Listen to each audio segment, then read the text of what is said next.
9:21. Andy Townsend alongside me now. We're just 4 days away from the Grand National Aintree getting underway, but the talk ahead of the race hasn't been about who will win it. It's been dominated by Animal Rising people on national news, claiming that races like the National are cartoonish in their cruelty. John is now in the studio to debate whether now really could be the time for horse racing to be banned. Is Orla Coughlin, a spokesperson for Animal Rising, and Rupert Bell, TalkSport's racing correspondent. Orla, very, very good morning. Morning, Orla. Good morning. Thanks so much for having me. So, Orla, you're an outsider, I have to tell you, in this studio at the moment.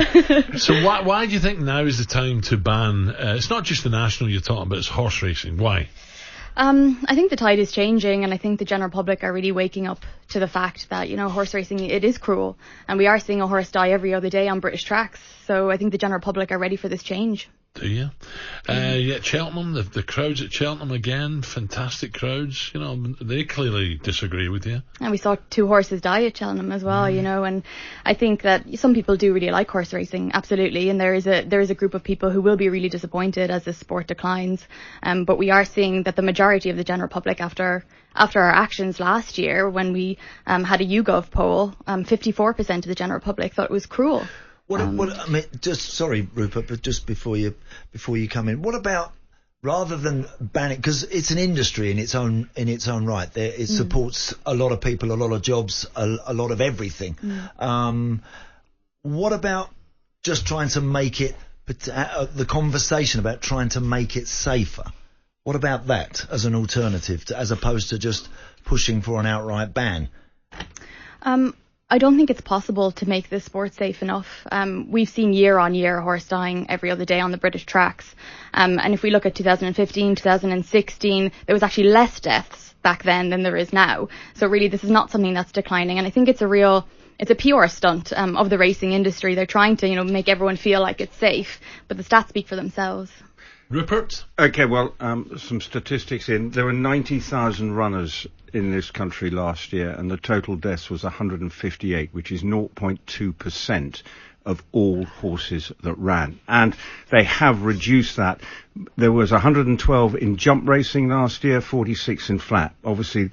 But over the recent years, there has been a sharp decline, and there is 47 million pounds worth every year of investment, or has been over the recent years, into welfare. And we've seen the changes at Aintree, which has made marked changes as well to the race. So in terms of limited runners, 34, and the fence is not so. And the trainer from last year, Sandy Thompson, whose horse died at the first fence, he is adamant that the reason the horse died was because of the disruption to the race by Animal Rising. And this horse had never fallen before, and certainly had run well at Aintree prior to this. And the experience leading up to the race was certainly everyone was hyped up and created extra welfare issues by the actions of Animal Rising, and there's no two ways about it. It was a strange experience, and so Aintree have had to sort of look at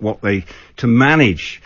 And Animal Rising have said that they won't be carrying out any disruption to this year's race, which is a huge relief to all and sundry. But you can't take the risk out of racing. No sport. And I'd basically like to ask you, what do you propose to do with the horses if racing is banned? Well, I assume that the racing industry, has sufficient funds to care for these horses into a happy retirement. And so what I'd really like to see is a transition away from using horses in sport and allowing them to live free lives, to be wild. I know we don't have any horses in the UK, or very, very few that are wild horses. And I think we're a nation of animal lovers. And I think that's the root of this. We need to kind of reframe the conversation about how we can have horses in the UK without using them and without hurting them. Do you think the people in the industry don't love their animals? I really do, and I think we really saw that with Sandy Thompson and how angry he was. And I don't think this is a question of how much they love their animals. I believe that they do love them. But I don't think that they're putting the best interests of those horses at heart. And I would ask you if you think it's acceptable that a horse dies every other day on British tracks. If you look at the statistics, though, it's 0.2%. If this was a soccer player or a gymnast dying every other day in British sports, But then, it would be banned. there's no, life is risky. A horse can break down in the field. Road traffic, for instance, many people die on our roads. We're not going to ban cars, are we? But the horses that are racing don't have a choice. And I would like you to answer the question, do you think it's acceptable that a horse dies every other day on British tracks? And if it was a soccer player dying every other day on the British pitches, would that be acceptable? There's two different things here. You're talking about an industry. There are 18,000 horses who ran last year in this country, of which 158 sadly lost their lives racing. But that's 0.2%. I keep going back to it. They've reduced it. You're never going to take the risk out of anything.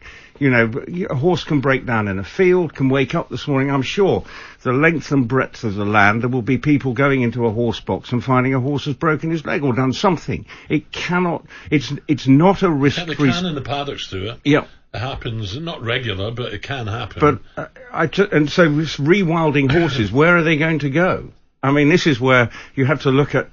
It's an industry that generates £4.1 billion to the rural economy. It's hugely significant. We used to have horsepower. That's what we called. Horse was the engine room for this country. And you have to say that horses have played a significant part. It's a different world now that they're not necessarily used for just working, because obviously we've got the motor car. But ultimately, horses are bred not for the gambling, but because people love the breed and the horse. And that's why my brother's a trainer, he's in the sport because he absolutely loves the horses. Well, I think it is really difficult. I think the general public are seeing this cruelty. They're seeing the horse die every other day. And I know you talk about, 0.2%. But what that means is a horse every other day. And if this was a jockey dying every other day, there would be a completely different story here. I can't accept 40-odd% believe that, it's cruel, there should be no racing. 54%, and that's YouGov poll. It's not our research. I'll be honest with you, I've never met one of these posters, I've never signed one, I've never looked at one. I think it's just garbage, to be honest. This year, the Grand National is a sellout on Saturday. 70,000 people still want to go to the Grand National. Thursday's crowd is up as well. So people still want to go racing and enjoy it. There's people, saying attendances are down. Well, we're in a cost of living crisis. So people are concerned about where they're spending their money. But the Grand National had an audience last year of 7 million people watching it, and there will be a similar audience. It's something, yes, and that's why Entry have gone to great efforts to change so much of the race. It's a completely different race than it was 10, 15 years ago. It's much safer, but you cannot take the risk out of anything. If you'd say about soccer players, well, they get some nasty injuries. You can't, what are you saying? Is that right? Yeah. So it's I mean, look, there's the dementia debate right now in football and head in footballs, Orla, which Alan and I have done for many, many years. We've seen friends that are all suffering as they get older. But would I go back and do it all again as a young? Yes, I would. Yes, I would. And that's making a very conscious decision. I think that it's what you do. And look, there's always the argument. I hear what you're saying, and Alan Rupert, Alan, loves his racing. Rupert's in the industry. But you can't deny that it's so massive and that it's so important to so many people. And that I'm not massively into, I like most people out there go once or twice a year to go and watch. But I've also been lucky enough to go to the stables, and I see the level of care and the level of devotion that is put upon their animals there. And I don't believe they could be any better served if they were running wild down in the New Forest. Honestly, I genuinely don't. I think that they are adored by the people that look after them. So it's very difficult to think that banning that is necessarily gonna make things instantly better. And where does it stop, Orla? Greyhound racing, fishing, where does it stop? Yeah, well, that's exactly, what we need to have this conversation about, is that if we are a nation of animal lovers, and if we really, really want to put that relationship to the forefront, I think we need to really seriously consider how we are treating animals, not just in horse racing, but in these other industries as well. Can I just make one question, Orla, to Rupert? Rupert, is there a case at all in making the fences a little shorter, safer? They've done that, because if you look at it, the fence now, if you brush through it, basically there's about, I think, 1'6" there's a sort of jump, but the rest is that this brush which they just knocked down, Right. and it's a different type of fence now. It's plastic under, they've made significant changes. Running rails, plastic. If you look at the Beecher's Brook to what it was before and now, it's a very different race. Yeah. It's still the same. In the last 5 years, 5 horses have died in this Grand National race, and every year they come out with, last year they were painting the jumps to be a different colour for the horse to see, which they did research and we about. And still Hill 16 died on the very first jump, and millions of people saw that. And therein lies the theory that the disruption to the race created, and having experienced it, and I was commentating for It's your fault, Orla. Well, I'm not saying it's your fault, but it created a tension in the air that was then jockeys got it, the horses would get it, so it created an atmosphere that was could lead to some problem, and sadly it did. And racing, that's why they've made changes to they've changed the standing start, bringing the fence forward so they can't, it's a shorter run to the first fence now, and 34 runners, and so it's a very different race. But would you also want to ban show jumping, dressage, because a horse or eventing? So are you saying all horse sport is bad? I'd like to just touch on the point that you made before that first, just on Hill 16 dying at that first obstacle, and the fact that death is statistically average for that race. Also, Sandy Thompson said that the horse was really distressed before being put into the race. And my question is, why if that horse was so distressed, why did they make that horse run when they had the choice and the opportunity to say, actually, this horse is distressed, let's not put them into the race? But the reality is that the profit came first, and it is continually coming first.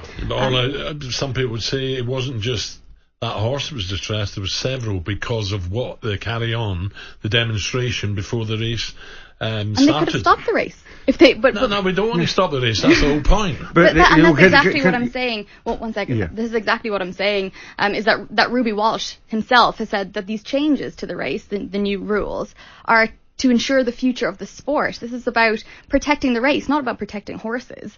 And I think until we can have a frank and honest conversation with people in the racing industry who say, I see that this is actually a really big issue, because no one here has acknowledged that a horse is dying every other day, that it is an issue. So it feels like it's not an honest conversation. Well, let's give you the stats. Racing is absolutely aware of, there is welfare is so important, and it's across all horse sport. That welfare, if you talk to anyone across all the equestrian industry, they know welfare is paramount, because no one wants to lose a horse. It's just not what they want. But sadly, racing has a risk factor. Flat racing has a risk factor. But when you create a tension in the air through the demonstration that happened here, were we racing? Were we not racing? Jockeys go in, horses get into a natural rhythm before a race. That completely went out the window last year, and that created a tension. And the most experienced jockeys you've got riding, they all know what's going on in a race and can understand. But it changed the dynamic of the race, and unfortunately, Hill 16, Sandy Thompson was very eloquent and absolutely convinced. Now, you will say otherwise, but racing is desperately concerned about the welfare issues and wants to try and make it as safe as possible, but nothing in life is without risk. And if you're saying that you want your horses to be running around the New Forest, I'm sure there are ponies there, and 1 or 2 of them are breaking their legs this morning running around in that free environment. You cannot take the risk, and racing is an integral part of this country. And horses are an integral part of this country. I've got to leave it here, I'm afraid. Orla, thank you for coming. Thank you so much for having me. Orla Thank you so Coughlin much. and Rupert Bell. Okay, we're off to Madrid next to find out how nervous Real Madrid fans ahead of